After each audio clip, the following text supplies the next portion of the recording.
Helping Christians understand what they believe and why they believe it. This is the passion of Dr. R.C. Sproul, founder of Ligonier Ministries. We offer the growing Christian thousands of practical educational resources rich in biblical truth. Each is created to help you understand Scripture and apply it to your daily living. Ligonier Ministries is here to equip you to give an answer for the hope that is in you. The Bible teaches nothing less than a whole world and life view, comprehensive enough for the inquiring scholar, simple enough for the child, yet so profound as to answer the deepest questions of meaning. A mind renewed by the Word of God can change the family, church, and the world. All of our resources draw on the rich heritage we have as Christians. Let us know today how we can help you continue your journey to the renewed mind.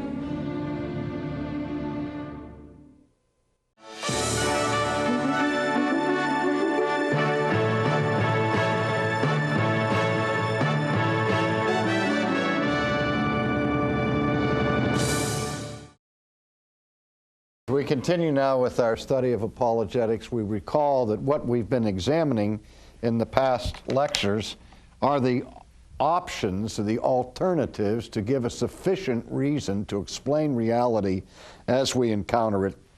And we've looked at the first option, that it is an illusion, and we have eliminated that possibility. Then the second one we looked at in great detail was that reality is self-created.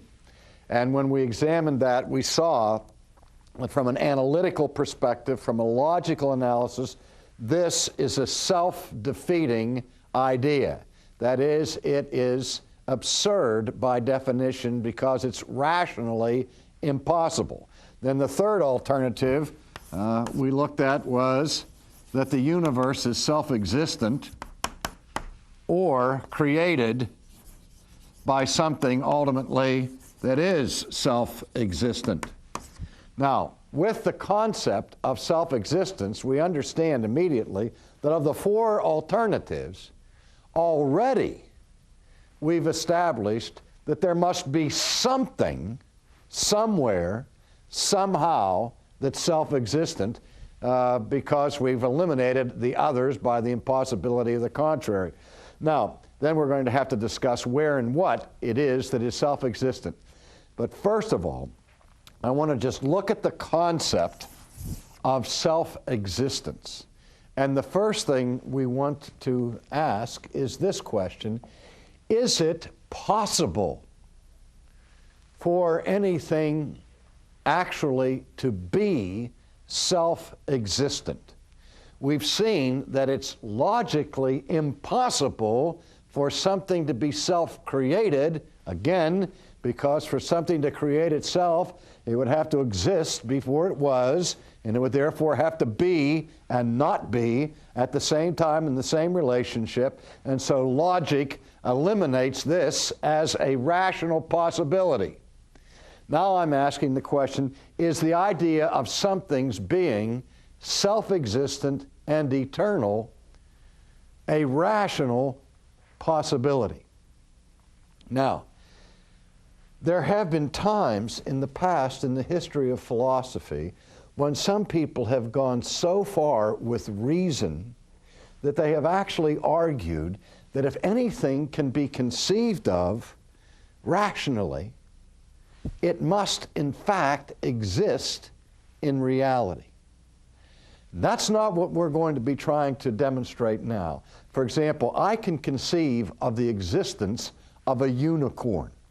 We have the ability to abstract, combine, and relate ideas and disassemble them and then reassemble them, putting horns on the noses of horses and that sort of thing, borrowing from the rhinoceros, where we do see a horn on the nose of an animal, and we can transfer that to a duck if we want to, and conceive of a duck with a horn on its nose. Or you maybe have been in certain stores, sporting goods stores, where you will see on the wall the heads of deers and with their antlers, and then alongside of them you'll see a rabbit's head with antlers coming out of the top of it, because some taxidermist came up with the idea to implant deer's horns in the skull of a rabbit, as if somebody had actually shot a rabbit with a wonderful deer's rack on its head. That is, we can conceive by taking apart certain aspects of animals and reconfiguring them and coming up with ideas of rabbits with horns, or with the horse with the horn in terms of the unicorn. But just because it is rationally conceivable to have a unicorn does not mean that such animals exist. But you can't deny the possibility or the reality of unicorns on the grounds that they are rationally impossible. We've denied self-creation on the grounds that it is rationally impossible. So now we're asking now, is self-existence a rationally possible idea?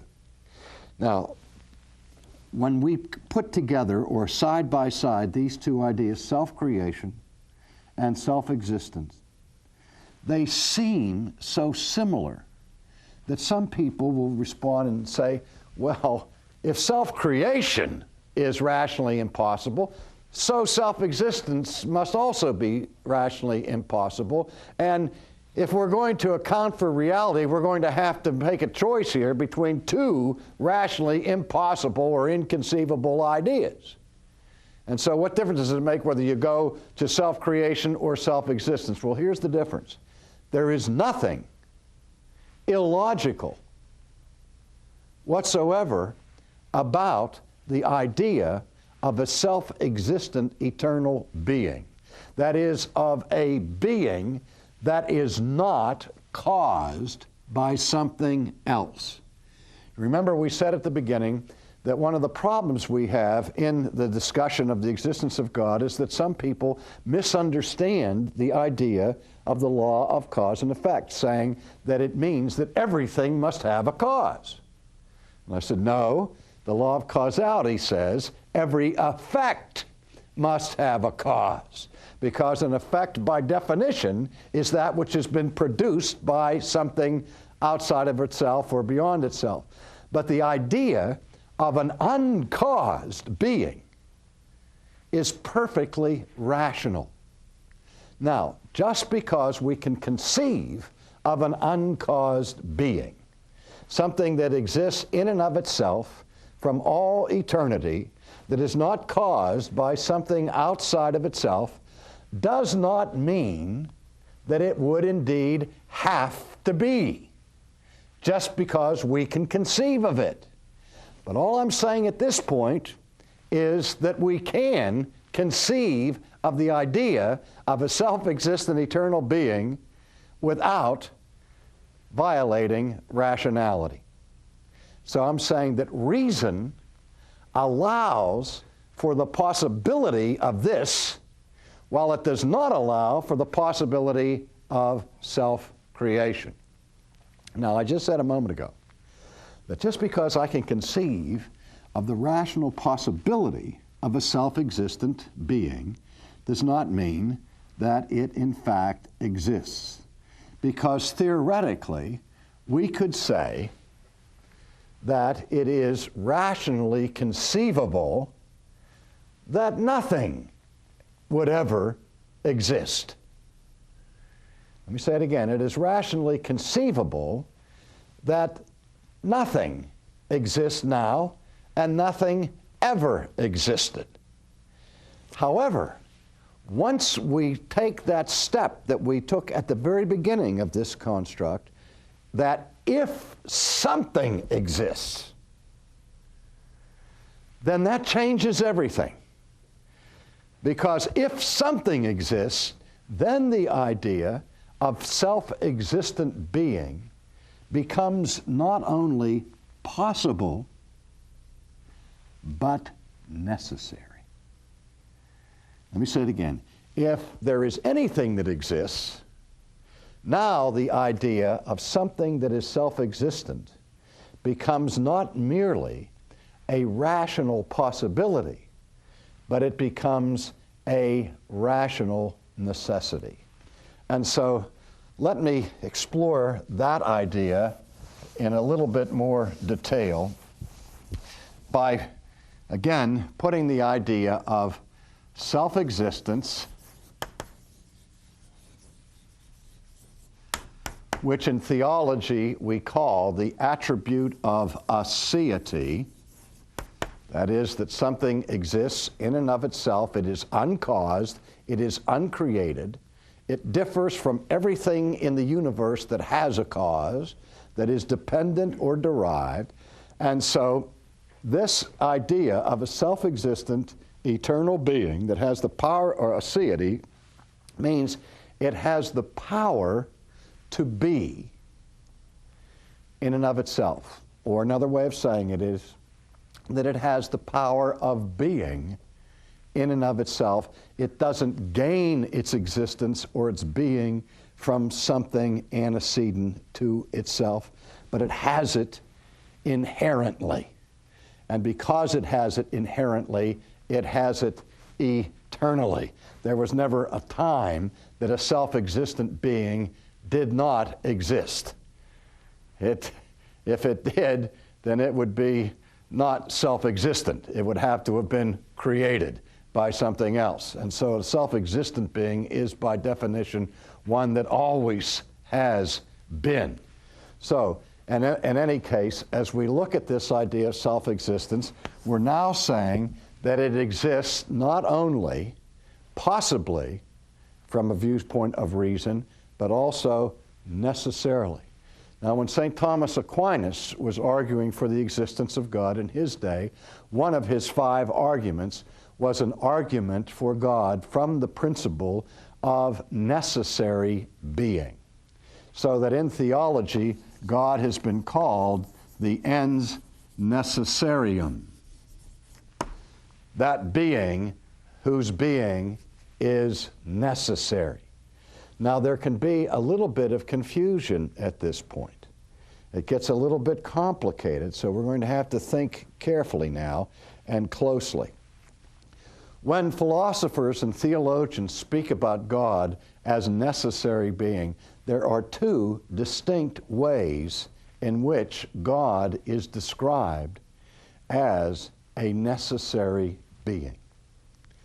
The first way he's described as a necessary being is that he is necessary by virtue of rationality. Or to say that the existence of God, if anything exists, is rationally necessary. That is, if something exists now, reason demands that we come to the conclusion that something has always existed, that something somewhere has the power of being within itself, or we simply could not account for the existence of anything. Again, I remind you, if there was ever a time when there was nothing, absolutely nothing, what could there possibly be now except nothing? Because ex nihilo nihil fit, out of nothing, nothing can come unless it comes by itself, creating itself, which is a rational impossibility. Now, I realize at this point that there are going to be people who say, wait a minute, science now shows you that you can have, through quantum physics and quantum mechanics, something coming from nothing. Science shows no such thing. Science shows things that are mysterious, things that you can't fit into your present paradigms. I'll agree with that. But to argue for something from nothing is not only not good theology, not good philosophy, it's not good science either, because it's manifestly absurd.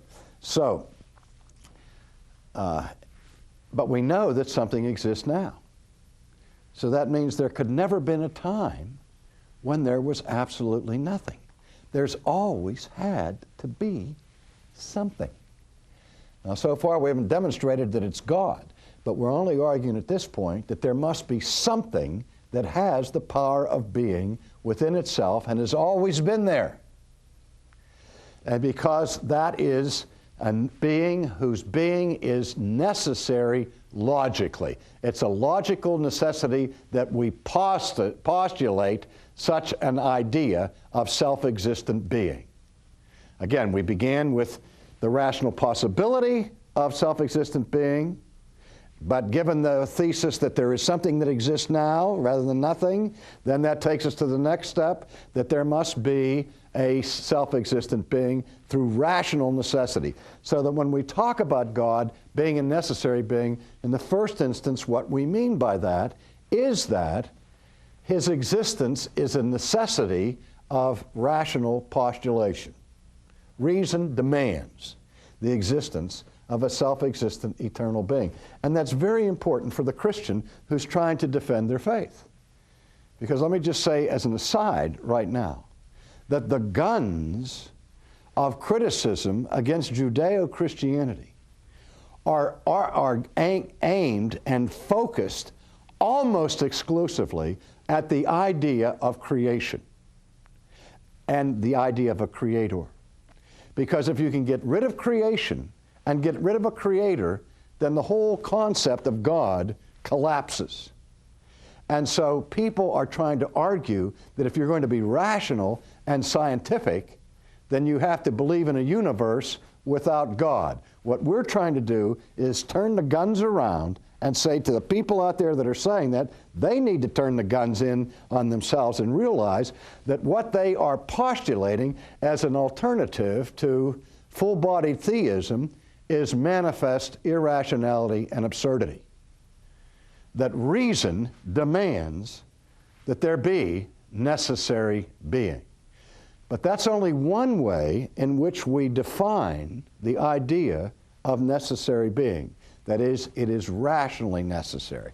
Now, the other way in which we define necessary being, as St. Thomas Aquinas did, is that this being, it has what we call ontological necessity.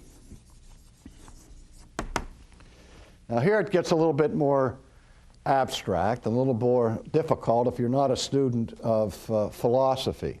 I've already defined this term ontology before, but we're going to take the time to go over it again. Ontology is the study or the science of being. So when we say that God is ontologically necessary, we mean by that he exists by the necessity of his own being. He doesn't exist because reason says he has to exist. He exists eternally because he has the power of being in himself in such a way as that this being cannot not be. That's the difference between us and God. We say that God is the supreme being, and we say that we're human beings, but the difference between the supreme being and the human being is being. Is that my being, or my existence, is creaturely existence by which I am a dependent, derived, contingent creature. I cannot sustain myself forever. There was a time when I was not. There is a time when my life in the form in which I'm living it now will undergo some kind of transition. I will, in fact, die. Right now, for me to continue to exist in my present state, I need to have water, I need to have oxygen, and I need to have a heartbeat and brain waves and so on. I am dependent upon all of these things in order to continue to exist. 100 years ago, there was no R.C. Sproul. I did not exist. Now I exist. I have a beginning in time. And my life can be measured in terms of time. And not only that, but the whole process or progress of my life is a life of constant generation and decay, of change, of mutation, which is the supreme characteristic or attribute of contingent beings or creatures. They change constantly. Whereas that which has self-existent eternal being is changeless.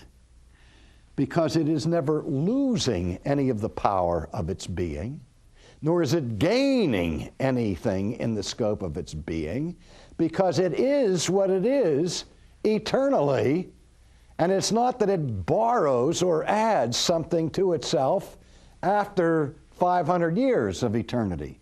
It has being itself within its own power. That's what we mean by a self-existent eternal being whose being is ontologically necessary. That is, it cannot help but be. Pure being is dependent upon nothing for its continuity of existence or its origin of existence. It's not in a state of becoming, as Plato understood. It's in a state of pure being. And pure being cannot not be. That was behind, by the way, in shorthand thinking, Anselm's ontological argument that reflect an attribute only of one being, the most perfect being conceivable. Can it be said of that being that it cannot not be? It must be in reality as well as in the mind, but that's another story. But in the meantime, this is the link we have with biblical theism. This is how God reveals himself with his sacred name to Moses in the Midianite wilderness. When God calls Moses out of the burning bush and sends him on this mission to Pharaoh to liberate the people of Israel. And Moses now, in his amazement, watching this bush that is burning but not being consumed, and hearing this voice speaking to him out of the bush, calling him by name, saying, "Moses, Moses, put off your shoes from off your feet, for the ground whereon you're standing is holy ground." Moses' first question he asks God is, "Who am I that I should do these things?" That's the first question he had. He wanted to know who he was.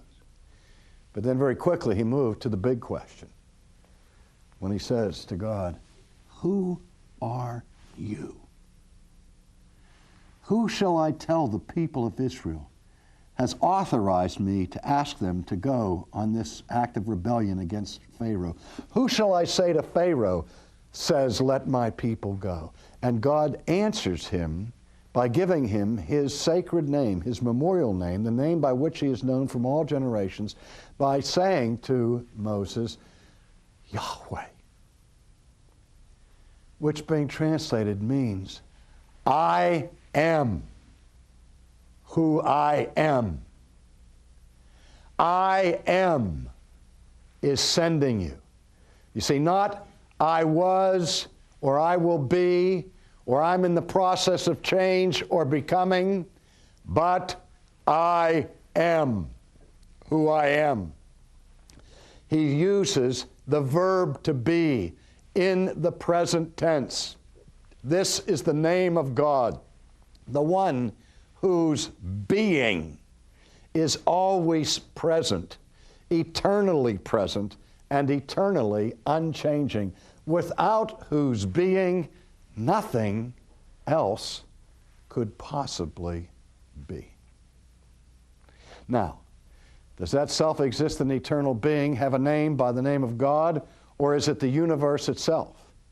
Is it matter itself? That's what we'll look at in our next session.